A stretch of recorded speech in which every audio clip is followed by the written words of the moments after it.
கல்வாரி சிலுவையிலே கர்த்தர் அவருடைய தலை குனிந்தது, ஆனாலும் அதில் தோற்று போகவில்லை. நம்மை கர்த்தர் ஐஸ்வர்யவான் ஆக்கிவிட்டு திரும்பவும் 3ஆம் நாளிலே உயிரோடு எழுந்து கர்த்தர் திரும்பவும் தலை நிமிர பண்ணினார். ஆமென் சொல்லுங்கள். ஹல்லேலூயா. குனிந்த ஆண்டவர் அப்படியே விடல, திரும்பவும் என்ன பண்ணாருன்னா வேதம் சொல்லுகிறது, கர்த்தர் திரும்ப தலையை நிமிர்த்தி அந்த ஸ்திரீயை பார்த்தார்.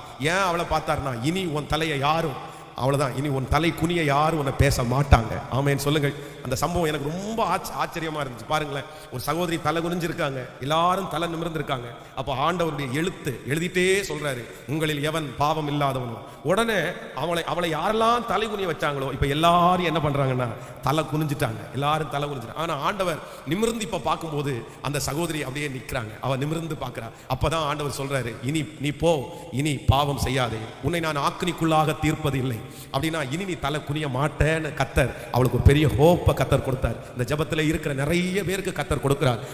உங்களுக்காக இயேசுனுடைய தலை குனிந்தது, உங்களுக்காக இயேசுனுடைய தலை நிமிர்ந்தது.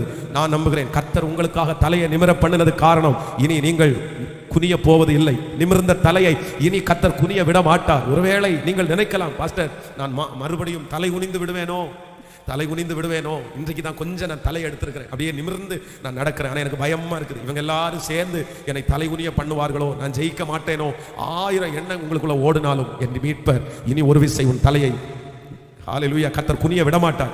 நீங்கள் பாவம் செய்து ஒருவேளை உங்கள் தலை குனிஞ்சாலே தவிர கர்த்தர் உங்களை தலை குனிய விடவே மாட்டார்.